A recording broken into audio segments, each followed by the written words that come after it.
For a long time, Earth had been quiet, not because it was empty or cold, but because people had finally stopped fighting. The wars were over. The borders had faded. The old weapons were gone. People worked together now. They built cities that floated, farms that grew food without soil, and machines that did hard jobs so humans could dream, learn, and rest. The oceans were clean again. The forests were thick with green.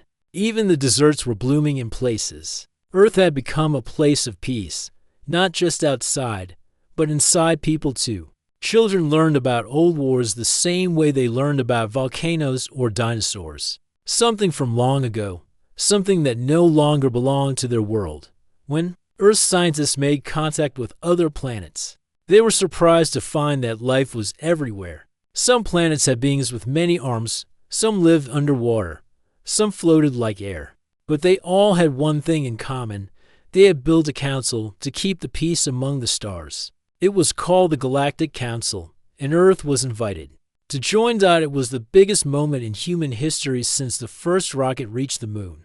The people of Earth chose a young man named Milo to speak for them. Milo was thoughtful and kind. He listened more than he talked. He wore simple clothes, asked clear questions, and never raised his voice. He had grown up in the quiet world Earth had built, and he believed peace could last forever if people were fair. Milo left Earth in a clean silver ship. It was not large or powerful. It was quiet, like the world it came from. When he reached the grand hall of the council, he saw the other beings for the first time. Some were tall and thin with bright eyes. Others moved like liquid or light. Milo was not afraid. He smiled and gave a small bow. The council accepted Earth's place, but not at the center, not at the top. They gave Earth the lowest seat, far from the speaking floor. To them, Earth was new and peaceful, and that meant weak and small. The council smiled at Milo, but it was not a warm smile. It was the smile of someone who had already made up their mind. Milo did not complain. He listened. He watched. He hoped to learn how to make Earth useful to the galaxy in a good way. He wanted Earth to help where it could, build where it must, and stay true to its quiet path. But the council was not what Earth had imagined. They did not speak like friends. They argued. They traded. They made deals in low voices. Some worlds got more than they gave. Others were pushed into silence. The strong ones made the rules, and the weak ones followed them. One day, during a large meeting, a counselor from the Krax Empire stood up. He was tall, his skin like sharp stone, his voice cold. He pointed toward Milo and said that Earth must give up control of the moons near Jupiter. He said Earth was not using them and that the Krax could mine them for rare metals. Milo stood and spoke gently. He said Earth used those moons for research and solar storage. He said they were part of Earth's system, and Earth did not want to lose them. The counselor did not argue. He simply asked the council to vote. Most council members raised their hands in favor of the Krax. Only a few stayed silent. No one spoke for Earth. Milo sat down, heart heavy. He had come with hope. He had brought peace. But peace had no voice here. When he returned to Earth and shared the news, there was no anger, but there was sadness. People looked at the sky differently. The council, which they had trusted, had taken from them without reason. Earth's leaders met in quiet rooms. They spoke in soft tones. They did not call for war. They did not build weapons. But something changed. They had believed that peace was enough. Now they saw that peace without strength could be ignored. Earth did not want to conquer. It did not want to rule. But it also did not want to be stepped on. Milo stayed at his post. He continued to speak at council meetings. He continued to listen. But he no longer hoped for fairness. Now, he looked for truth. He noticed how other quiet worlds were treated, how the small ones were often taken advantage of, how the strong ones made decisions for everyone. And he began to wonder if peace was truly the goal of the council, or just a word they used when it helped them back on Earth. Engineers began working on new projects. They were not told to build weapons, but they were told to prepare, quietly, without alarm. They tested faster engines. They designed shields for space travel. They built ships that did not look like ships, and systems that did not need to shout to be powerful. No one called it war. No one gave speeches. The world stayed calm. Children still played. Artists still painted. Gardens still grew. But now, behind the peace, Earth had opened its eyes. Milo wrote messages home. He told them what he saw. He told them how the council worked. He did not lie, but he did not spread fear. He only said one clear truth. We are alone here. If we want peace to last, we must protect it ourselves. The people of Earth understood. They did not change their dream. They still believed in peace. They still wanted to build, to explore, to share. But now, they knew the sky was not as friendly as they had hoped. Earth had stayed quiet for a long time. But silence is not always safety. And sometimes, to keep the peace, you must be ready to stand. The Grand Hall of the Galactic Council was always filled with voices, some loud, some quiet, some high like a whistle, some deep like thunder. But they all shared one thing. They wanted to be heard. Milo sat in Earth's seat at the edge of the hall. He watched, listened, and took notes. He did not speak often, but when he did, his words were clear. The council had learned to listen when he rose, not because they respected Earth, but because Milo never wasted time. One morning, during a regular meeting, the Krax Empire called for attention. Their counselor, a hard-faced being named Soren, stood tall. His skin looked like silver stone, and his voice had no warmth. The Krax Empire requests full access to the mineral moons near the planet Jupiter, Soren said. The hall went quiet. A few council members glanced at Milo. Most waited to see what Earth would do. Milo stood. He did not raise his voice. He never needed to. The moons belong to Earth's system. We study them. We use their energy. We share the data with others. We ask that no claim be made on what is already in use. Soren showed no emotion. You do not mind them, he said. We do not destroy what we do not need. Milo answered. Soren turned to the council. Then we vote. There was no time to plan. No time to speak more. The council did not ask for deeper talks. They simply voted. Milo sat still as hands rose across the chamber. Most voted in favor of the Krax request. A few stayed quiet. None voted with Earth. The vote passed. Earth was ordered to give up the moons. It was not called theft. It was called decision. Milo returned to his seat. He felt a weight in his chest. Not anger. Not fear. A deep silence. The kind that fills a room after trust is broken. Later, Milo sent a message home. He did not use big words. He only said what happened. The message was shared by leaders, teachers, and builders across Earth. The response was quiet, but powerful. Earth had always believed that fairness would protect them, that peace would guide others to kindness. Now they saw that not everyone wanted fairness. Some only wanted what they could take. In cities built of glass and green, Earth's leaders met. No armies were called. No speeches were made. But new choices were formed. Old space programs, long used only for research and exploration, received new goals. Silent ships were designed with stronger frames. Defense shields were tested in orbit. Quiet engines were built, faster than light, but cooler than fire. The world did not panic. Gardens were still watered. Music still played in homes and halls. But engineers worked longer hours. Thinkers met in secret rooms. Ideas once kept on paper were now shaped into metal. Milo stayed on the council, but he noticed things more clearly. Now, he saw how the Krax moved through the halls as if they ruled them. He saw how the strong were respected not for their words, but for their reach. The ones who spoke softly were often passed over. The ones who gave way were forgotten. Still, Milo did not change who he was. He wore the same simple coat. He bowed to every speaker. He shared Earth's science freely. But when he spoke now, there was something in his tone. Not anger. Not fear. Something steady. Like stone under a river. In time, the Krax sent workers to the moons near Jupiter. They built machines. They took what they wanted. They did not ask. Again, Earth did not stop them. But Earth watched every movement, every signal, every drill on the surface. They recorded it all, and they learned. Far from the noise of the council, deep under mountains and oceans, Earth began building something new. Ships with smooth shapes, covered in light-absorbing skin, engines that left no trail, computers that could see a threat before it arrived. They called them peacekeepers. Though they were not made for war, they were made to protect the silence. Earth had earned young pilots trained in fields under stars. They studied maps, physics, and old strategies. Their minds were sharp, their hands steady. They had never seen war, but they knew how to defend what mattered.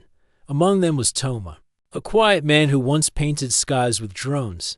He joined not because he wanted to fight, but because he wanted to make sure others did not need to. He believed, like Milo, that peace must be protected by those who understand its value. Back on the council, Milo watched as more small planets were pushed aside. The stronger powers took more space, more rights, more silence from others. A planet named Velen, rich in clean air and blue oceans, was told to share its sky stations. Another, called Orin, full of soft light and kind people, was asked to pay higher trade taxes. Each time Milo stood, each time he spoke against the vote, and each time Earth stood alone. But the other small worlds listened.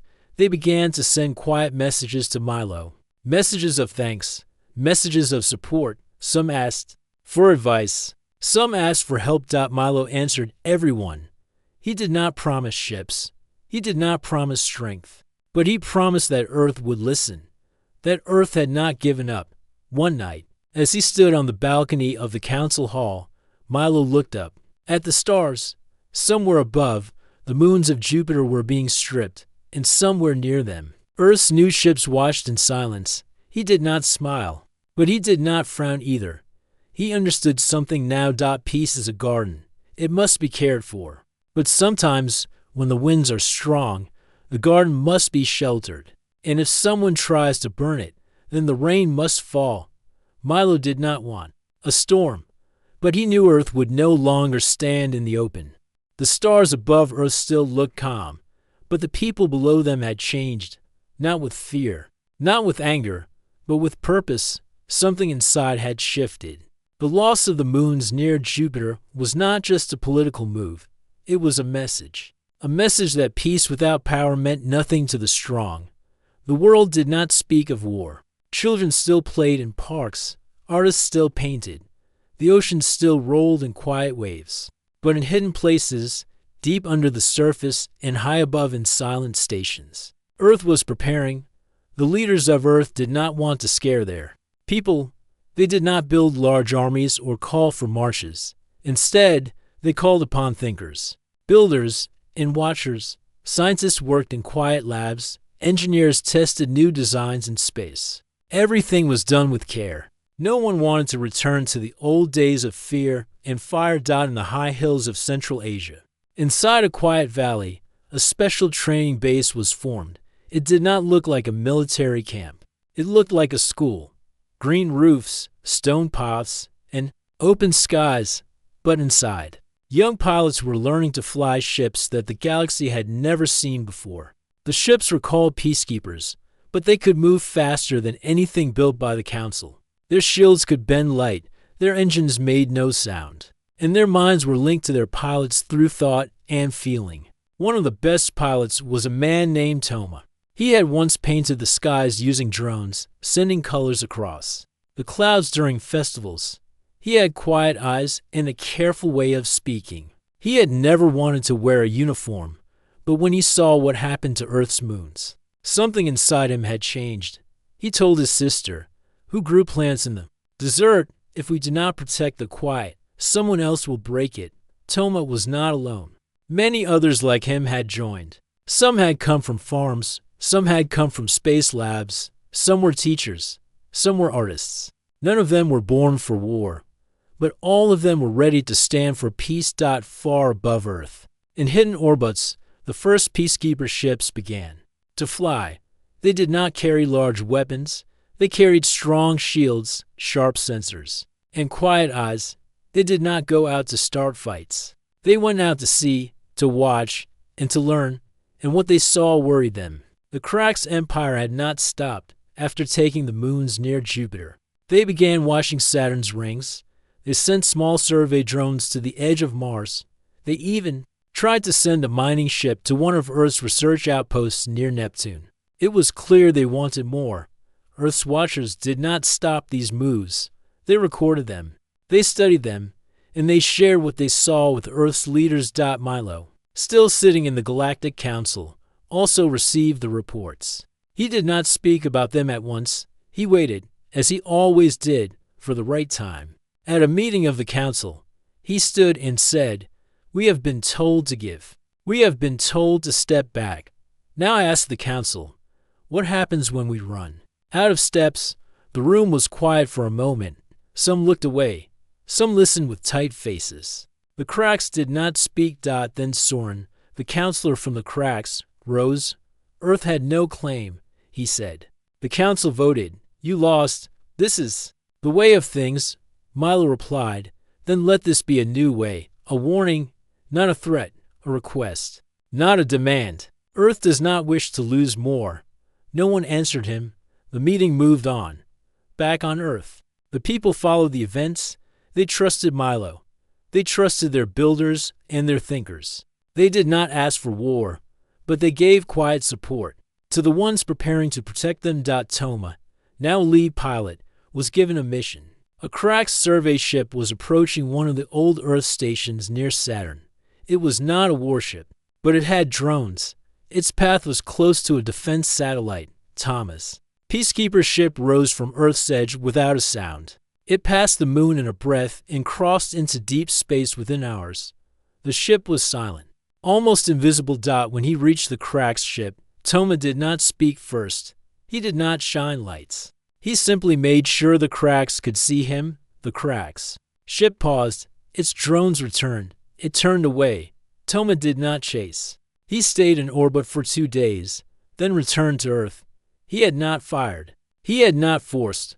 But the message was clear. Earth was no longer watching from the edge. It was standing now. When Milo heard of the event, he smiled gently, not with pride, but with hope. He spoke at the next council meeting. "Earth remains peaceful," he said. "But do not mistake quiet for weakness. We remember who we were. We know who we are." Some in the council laughed softly. Some looked concerned. A few began to whisper among themselves. And on small planets far from the center, beings listened. They had seen what the Krax had done to their own skies. They had also seen how Earth had changed.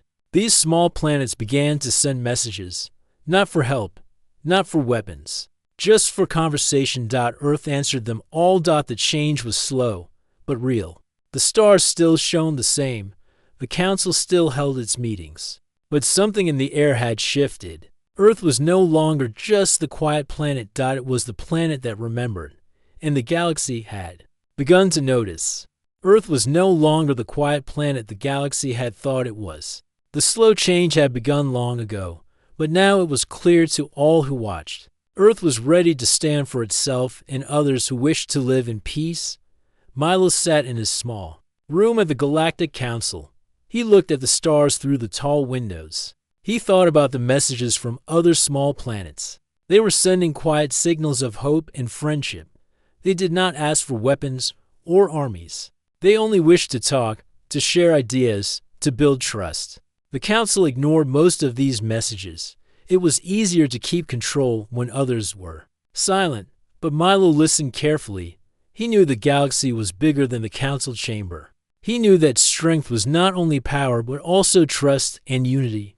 On Earth, Toma and the peacekeepers trained every day. Their ships moved silently over forests, mountains, and oceans. Pilots practiced working together as one, learning to trust their minds and hearts as much as their ships. One evening, Toma stood outside looking at the stars. His sister joined him, carrying a basket of fresh fruit from her garden. "Do you think this will ever end?" she asked quietly. Toma looked up and smiled. "It will end when we are ready," he said. "Not with fire, but with truth." Meanwhile, the Krax Empire was growing uneasy. They watched Earth's new ships with suspicion. They did not understand how a planet so peaceful could move so quickly. They began sending spies to learn more. One day, Milo received a secret message from a council member who wished to speak in private. The message was simple: meet in the lower chambers. Come alone. Milo prepared and went to the hidden room beneath the council hall. There he met a tall being named Vera from the planet Velen. Her skin shone like water, and her eyes held kindness and worry. Earth is changing the balance, Vera said. The strong do not like it. Milo nodded. We only want peace and fairness. Vera looked away. Some will not allow that. They see peace as weakness. She handed Milo a small device. This shows secret movements. Krax is gathering ships near the border. Not for war yet, but to remind others who is in charge. Milo's heart grew heavy. He had hoped for more time. He knew Earth's peacekeepers were strong, but they were few. We must warn Earth, Milo said, and we must prepare. Vera smiled sadly. You are not alone. There are others who wish to help, but we must move quietly. Back on Earth, leaders gathered once more. They listened to Milo's report and Vera's message.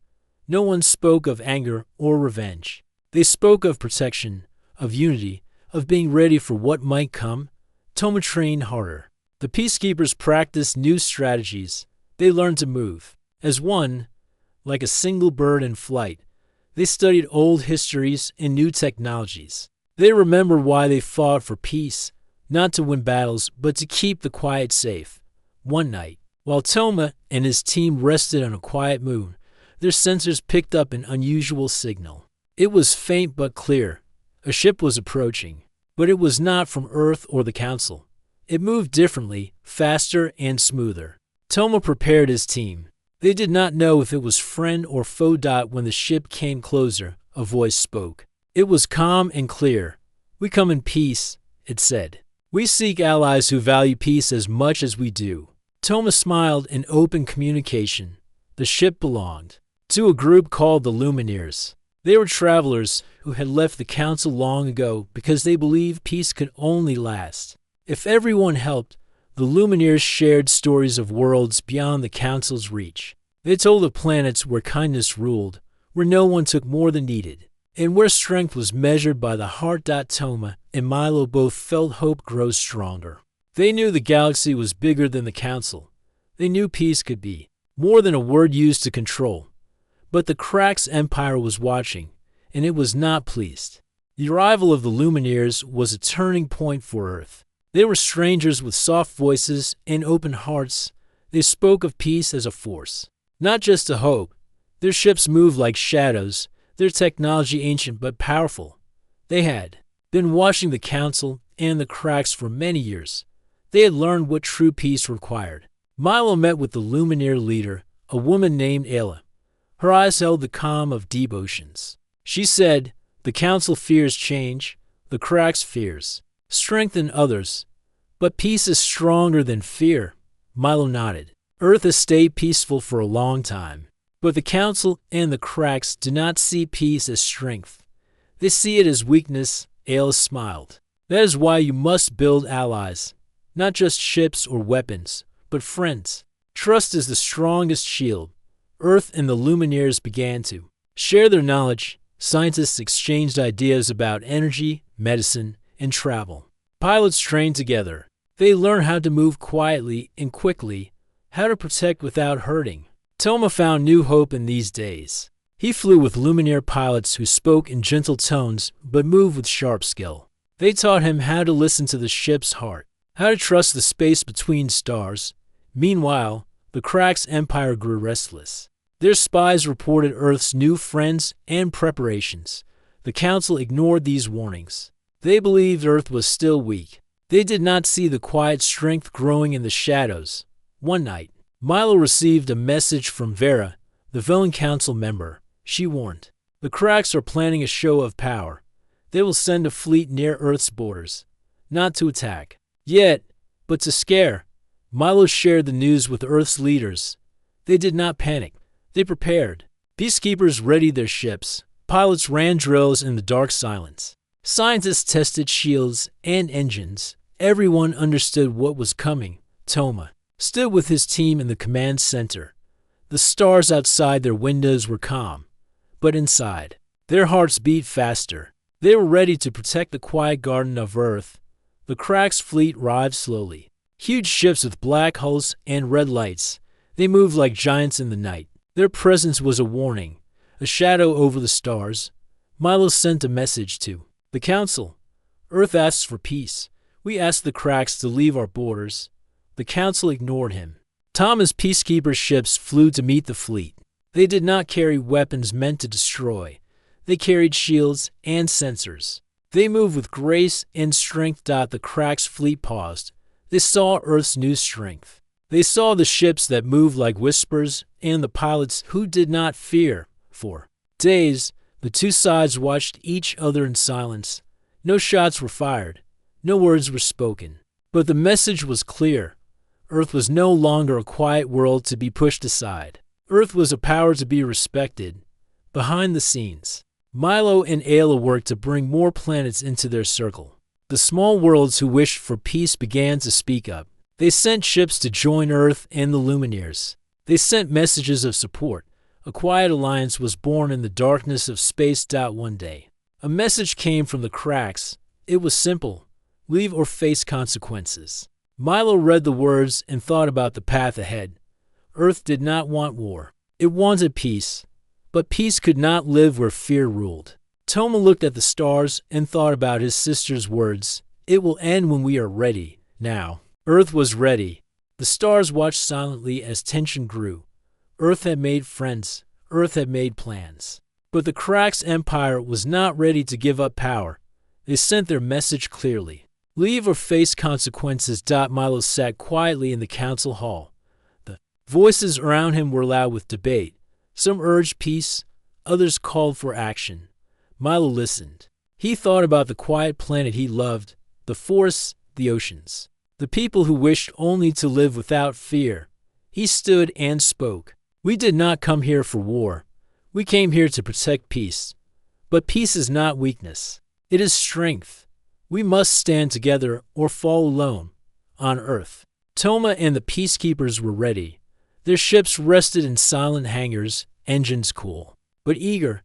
The pilots trained in teams, their minds linked to their ships and to each other. They had learned to move like one. They had learned to protect without destroying. Then came the news. A Cracks fleet was moving toward one of Earth's outer research stations. It was a silent night on Earth when the alarms sounded. The station was small but important. It held knowledge and data that Earth could not lose. Thomas' ship rose smoothly from the Earth base. He felt the hum of the engines, the steady pulse of the ship beneath him. He was not afraid. He was ready. As he reached the station, he saw the Cracks ships. They were large, dark, and powerful. They moved with confidence, expecting no resistance. Toma called to his team. Hold position. Do not fire unless fired upon. Protect the station at all costs. The peacekeepers moved in quiet formation. Their shields glowed softly, bending light and hiding them from view. Their sensors watched every move of the Cracks fleet. Suddenly, the Cracks ships sent out drones. They swarmed toward the station, fast and small. The drones were built to gather information and to disable defenses. Toma gave the order. Deploy shields. Prepare to intercept. The peacekeepers moved like shadows. Their shields met the drones, pushing them back without destruction. The drones scattered, some destroyed, some retreating. The Cracks commander sent a message: leave now, or we will attack. Toma answered calmly, we are here to protect. We do not want to fight. Leave, and no harm will come. The Cracks commander did not reply. The first shot was not a weapon but a warning. A small drone exploded near a peacekeeper ship. The quiet night was broken by sudden light and movement. Thomas' ship moved fast.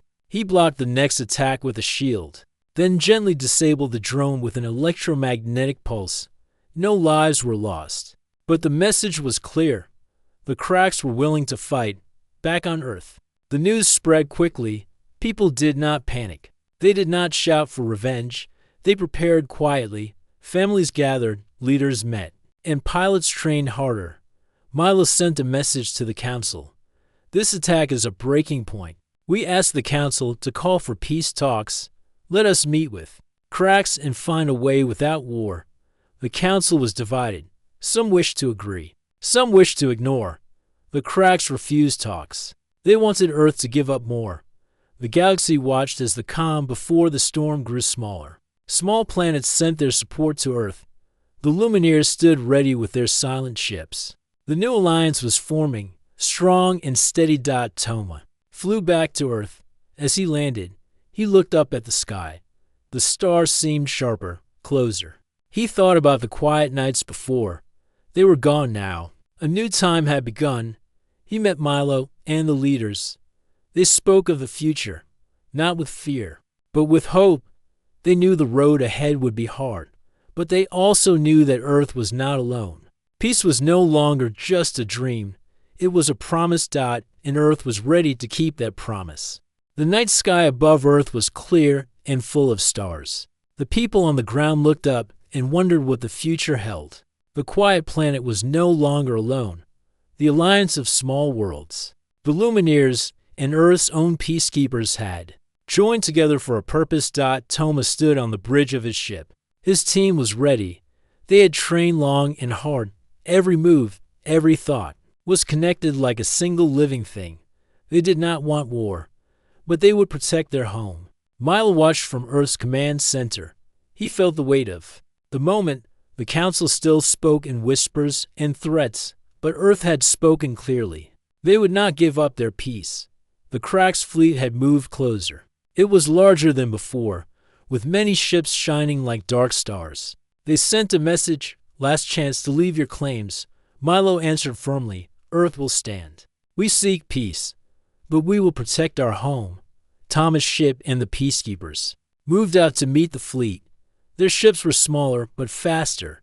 They used their shields and speed, not weapons, to keep distance. Their goal was to show strength without violence.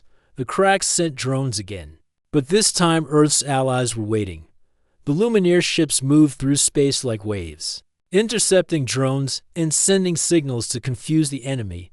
The Cracks' commander grew angry. Attack, he ordered, but the peacekeepers held strong. They used their shields to protect each other and the fleet. They did not fire weapons to destroy but to block and slow. The battle was not of destruction but of will. Earth's pilots flew with courage, their minds linked in a quiet song of unity. The Lumineers used their ancient knowledge to confuse and delay. After hours, the Cracks' fleet slowed. Their ships were not damaged but tired of the fight. They sent a new message. Your strength is clear. We will retreat. But this is not the end. Milo and Toma knew this was only the beginning of a longer fight. But they also knew Earth had changed the galaxy's story. News spread quickly. Small planets that had once hidden in fear now spoke openly of joining Earth's alliance. They wanted peace but also strength to protect themselves. Toma returned to Earth. He stood with his sister in the garden she had grown. The quiet plants and soft wind reminded him why he fought. We will keep this peace, he said. Not by fear, but by strength of heart. Milo spoke to the people of Earth. We have shown the galaxy that peace is not weakness. We have built something new. This is the dawn of Earth's strength. The Galactic Council could no longer ignore the power of a planet that stood for peace and was ready to protect it. And in the quiet corners of space, new voices joined the song of hope. Earth's story was no longer one of silence and fear. It was one of courage, unity, and a future where peace was a force to be respected. The stars above shone a little brighter that night. The dawn of Earth's strength had arrived.